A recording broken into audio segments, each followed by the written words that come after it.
తెలంగాణ ముఖ్యమంత్రి రేవంత్ రెడ్డి గారు మాట్లాడుతూ తెలంగాణ అంటే కేసీఆర్కు అగౌరవం అని ఒక మాట మాట్లాడాడు.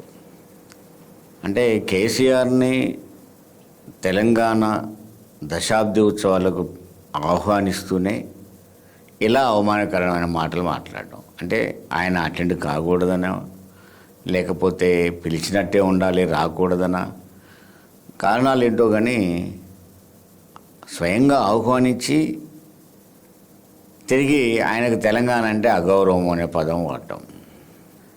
తెలంగాణ అంటే అగౌరవం అనేది ప్రజలు గమనించాలి. తెలంగాణకు కేసీఆర్ విధానాలకు ఒక విడదీయరాని బంధం ఉన్నది. ఒకటికొకటి మిళితమై పెరిగాయి. ఆయన 2001లో రాజకీయ పార్టీ పెట్టిన తర్వాత తెలంగాణ ప్రయోజనాలు తప్ప మరొకటి లేకుండా ఫైట్ చేశాడు. రేవంత్ రెడ్డి ఆ రోజుల్లో కూడా వ్యక్తిగతంగా తెలంగాణను వ్యతిరేకించాడు. ఉద్యమకారుల మీదకి తుపాకీ తీసుకొని పోయిన వ్యక్తి ఎవరైనా ఉన్నారంటే అది రేవంత్ రెడ్డి ఆ రోజుల్లో. సరే, కార్యక్రమం కలిసి వచ్చి కారణం ఏదైనా తెలంగాణకు ముఖ్యమంత్రి అయ్యాడు. తెలంగాణకు ముఖ్యమంత్రి అయినప్పుడు ముఖ్యమంత్రి హోదాలో మాట్లాడాలి. ఇలా తెలంగాణ ఉత్సవాలు జరుపుతున్నది కాంగ్రెస్ పార్టీ కాదు, తెలంగాణ ప్రభుత్వం. ప్రభుత్వం అనేది రాష్ట్రానికి సంబంధించింది, తెలంగాణ ప్రజలందరిది, కాంగ్రెస్ పార్టీది కాదు.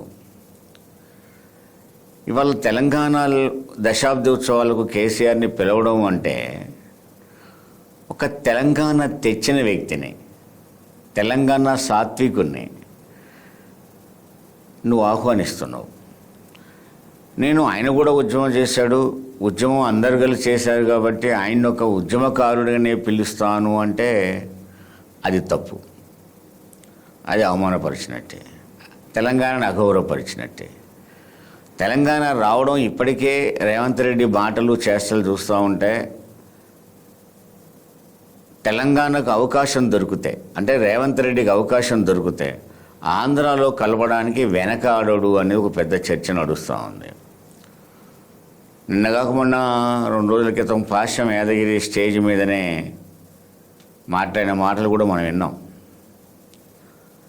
తర్వాత ఆయన చంద్రబాబుకు చాలా దగ్గర వ్యక్తి, అవకాశం దొరికితే ఆంధ్రాలో కలపాలని చూస్తున్నాడు అని చెప్పి పాశ్యం యాదగిరి గారు. పాశ్యం యాదగిరి అంటే ఒక సీనియర్ జర్నలిస్ట్, ఓ మేధావి.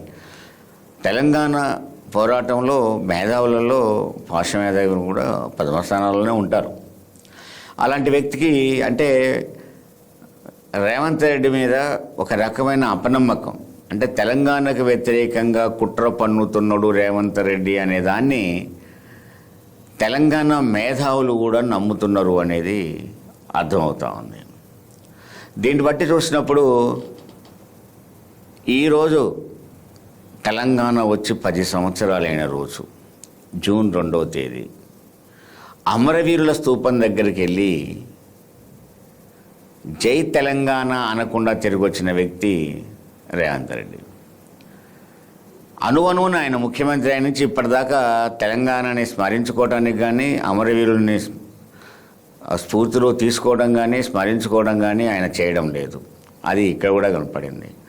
అంటే దశాబ్ది ఉత్సవాల్లో కూడా తెలంగాణ గౌరవాన్ని కాపాడిన వ్యక్తి మరి తెలంగాణని గౌరవిస్తున్నాడా అగౌరవిస్తున్నాడా అని అర్థమవుతోంది. తెలంగాణ తెచ్చిన వ్యక్తి కేసీఆర్ని అవమానపరచడం ద్వారా కానీ, తెలంగాణను అవమానపరచడం ద్వారా కానీ ఆయన మీకు తెలంగాణ మీద గౌరవం లేదు అనేది తేలిపోతూ ఉంది. అందుకని తెలంగాణ అంటే గౌరవం లేనిది రేవంత్ రెడ్డి తప్ప కేసీఆర్ కాదు.